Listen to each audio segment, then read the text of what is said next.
3 दिवसानंतर व्हिडिओ टाकते कारण तब्येत एवढी काही खास नाही आहे. म्हणजे ताप आणि सर्दी आहे मला आणि ह्या वातावरणामध्ये असं होत असतं. तर 3 दिवसानंतर टाकते म्हटल्यावर सोयाबीन बघा 3 दिवसानंतर छानशी उगून आली. खूप छान झाली ती. आणि आमची गौरी मॅडम छान झोपलेली होती सकाळी सकाळी आणि म्हटलं चला ती झोपली तोपर्यंत आपण आपली कामं करून घेऊया नाही का. तर ती उठल्यानंतर काहीच कामं करू देत नाही म्हणून मग मी अगोदर आंघोळ करून घेतली.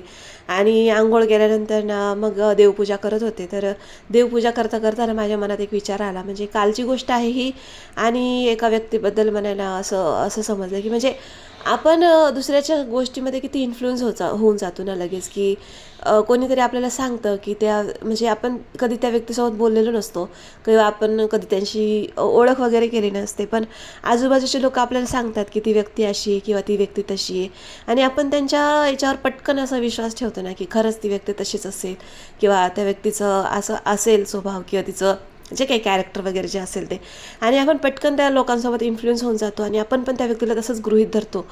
पण जेव्हा ती व्यक्ती आपल्यासमोर येते, आपल्याला बोलते, आपल्यासोबत गप्पा मारते आणि नंतर आपल्याला कळतं की ह्या व्यक्तीचा स्वभाव किती वेगळा आहे किंवा लोक तिच्याबद्दल जे काही बोलतात ना ते किती म्हणजे वेगळं आहे ना.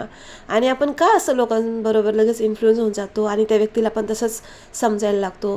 तर मला म्हणायचा मुद्दा एवढाच आहे की आपण आहे ना लगेच कुणाला पण असं गृहीत न धरता आपण त्या व्यक्तीबद्दल थोडीशी माहिती मिळवणं गरजेचं आहे किंवा दुसऱ्यांचं ऐकून आपण त्या व्यक्तीला तसंच दुसरे जसं म्हणतात तसंच समजणं योग्य नाही आहे.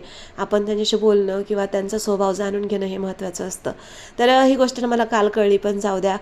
शेवटी आजूबाजूचे लोक पण म्हणजे 4 लोक काय म्हणतील ना हे मला काल खरंच कळलं की 4 लोक आहे ना कधी दुसऱ्यांबरोबद्दल आहे ना चांगलं बोलतच नाहीत. तर असं बोलता बोलता बघा इथे माझा सगळा स्वयंपाक पण झालेला आहे आणि म्हणजे आज मी भाजी चपाती डायरेक्ट बनवलं होतं, काही नाश्ता वगैरे बनवला नव्हता. तर असा होता माझा आजचा दिवस. भेटू उद्याच्या ब्लॉगमध्ये. बाय.